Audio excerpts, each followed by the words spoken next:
Jai Hind everyone. Today I came with the next topic.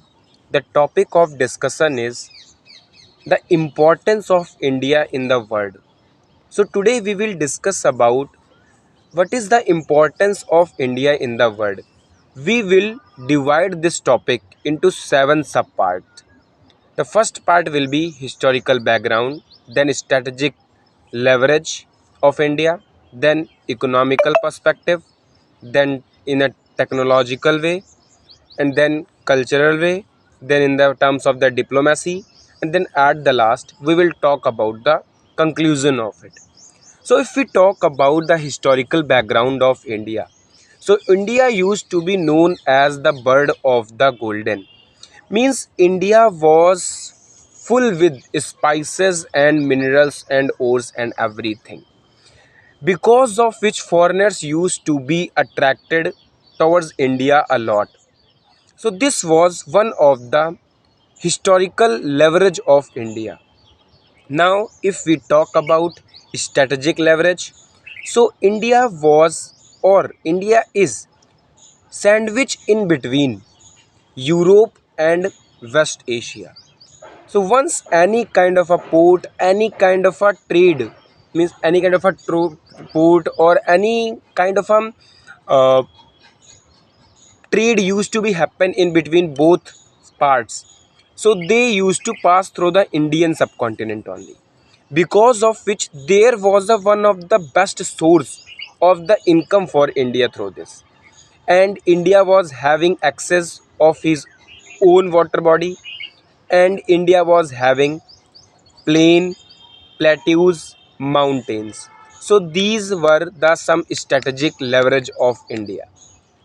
Now, if we talk about the current scenario in terms of the economy of India, so India is the most populated country into the world, because of which India is having largest market and largest workforce. And as per the current data, we can get to know that India is the fastest growing economy in the world. Now, if we talk about in terms of the technology, so in terms of the technology, if we talk about the digital innovation, so there is a UPI, Unified Payment Interference. So this is one of the method of doing transaction of the payment in India. It is a local way of doing payment in India only. Means we don't use any method of doing payment of foreign countries. No, we use of our only.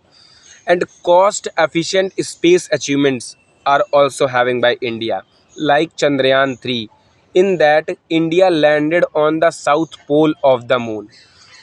So this was the technological leverage of India. Now if we talk about the cultural leverage, so India considers itself to be soft power. India's yoga, India's Bollywood, these all things are famous in the entire world. So this also gives a kind of a edge for India. As we all know, Raj Kapoor's films, these films just rule into the heart of the people in foreign countries, mostly in Russia and Japan, these countries. And now let us talk about the diplomacy of India nowadays. So India considers herself to be the voice of the global south. Yeah, you heard it right.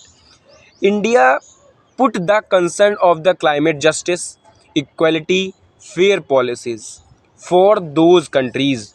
Those are weak, those are not capable to put their points at the international forums and international media.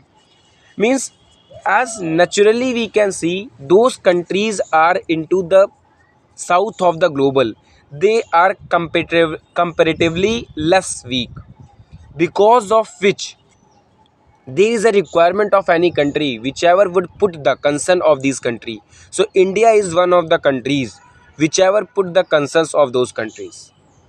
And there is a non-aliasing movement.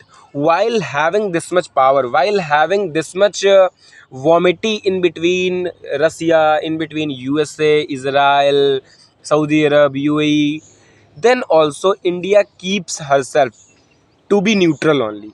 means India does not make any kind of a alliance with any country, like there is a NATO, there is a means there are a lot of militarical leverage of the people, but India does not participate into this. No, India does the exercise with the countries, but without having any kind of a alliance.